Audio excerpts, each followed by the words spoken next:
राधे राधे। राधा वल्लभ श्री हरिवंश। चलिए बात करते हैं कि संसार में हम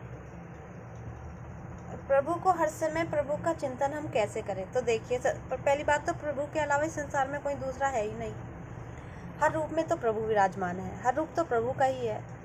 पर फिर भी देखिए, जब मनुष्य खुद को नहीं जान पाता ना, तो वो माया के वशीभूत होकर के संसार में रमा रहता है।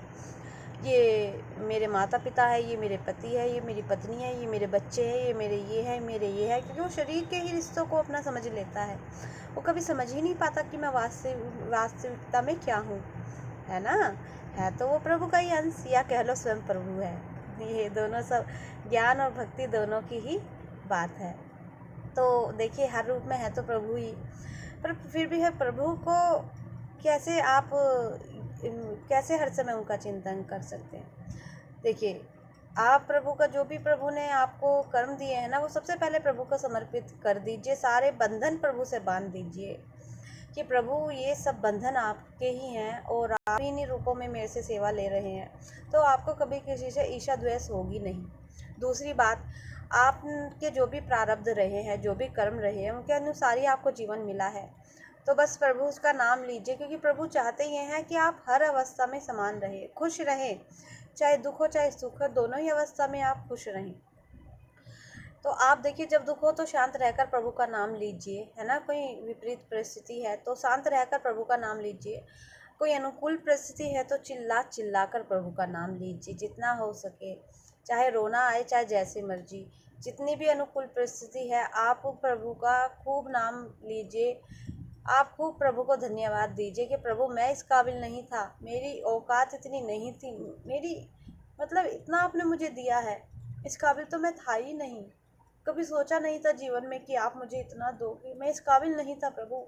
अनुकूलता में आप प्रभु का खूब धन्यवाद कीजिए, और प्रतिकूलता आए तो भी प्रभु का आप प्रभु का नाम जप कीजिए, धन्यवाद कीजिए कि प्रभु, आपका धन्यवाद है कि आप मुझे इतने कम में आप मुझे बचा रहे हो। न जाने कितना बड़ा पाप मुझसे रहा हो या कैसा प्रारब्ध मेरा रहा हो, प्रभु आपने मुझे बचा लिया। तो थोड़ी सी, क्योंकि प्रभु देखिए, अब जब प्रेम करता है ना कोई प्रेमी अपने प्रभु से, अपने परमात्मा से, तो प्रभु उसकी बातें, वैसे तो प्रभु सबकी भाव जानते हैं, सबके ही प्रभु बातों को जानते हैं। और प्रभु की नज़र तो हर समय सबके ऊपर रहती है, कि चाहे कोई किसी भी कोने में हो। परमात्मा से तो पूरा संसार ही है, सब में तो प्रभु ही विराजमान है, तो प्रभु की तो नज़र रहती है सब पर। तो प्रभु सबके भाव को जानते हैं, सबकी बातों को जानते हैं। तो प्रभु देखिए, आपकी बात सुनते हैं, प्रभु सबकी बात सुनते हैं। जब आप प्रभु से कहोगे कि प्रभु देखिए, प्रभु हमें बचा लेते हैं। जो भक्त होते हैं ना, पता नहीं कौन सा प्रारब्ध इतना बड़ा हो, उसे छोटे से में करके वो अपने भक्त को देते हैं, इसे ज़्यादा कष्ट ना हो। देखिए, मिलता तो है ही, अब किया है ना, प्रारब्ध अगर हम अपना करके आए हैं खराब, तो मिलता तो है ही है। पर प्रभु से थोड़ा कर देते हैं, ज़्यादा नहीं करते, है ना। तो बस प्रभु ऐसे संभालते रहते हैं। और आप दोनों ही परिस्थितियों में प्रभु का याद रखिए, अनुकूलता में भी प्रतिकूलता में भी। यदि आप किसी भी आप परिस्थिति में प्रभु को भूलेंगे, तो फिर प्रभु आपका साथ नहीं देंगे। क्योंकि आपका बार बार जो जीवन, मतलब हमारा देखिए, जीवन जो हमारा बार बार हमें मिलता है ना, इसी के लिए मिलता है कि हम प्रभु को प्राप्त करें।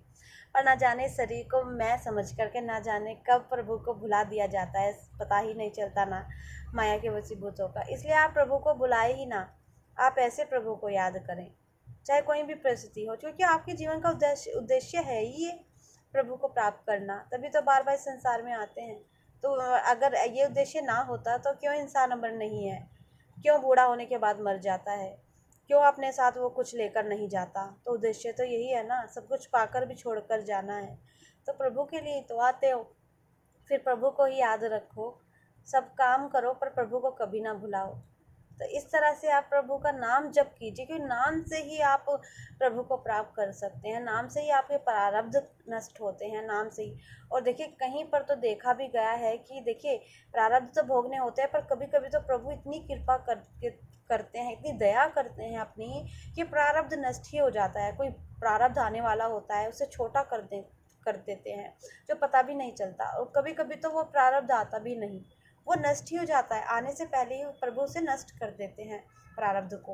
वो जो बुरा कर्म होता है वो सामने उसका फल नहीं आता, उसका बुरे कर्म का फल वहीं पर नष्ट कर देते हैं। इतना प्रभु इतनी दया करते हैं अपनी, इतना प्रेम प्रभु अपना देते हैं। तो निरंतर चिंतन कीजिए प्रभु का, हर समय चिंतन कीजिए। आप ऑफिस में हो, आप रास्ते में हो, आप सो रहे हो, आप कुछ भी कर रहे हो, मन ही मन प्रभु का नाम जप करते रहिए। राधे राधे। राधा वल्लभ श्री हरिवंश।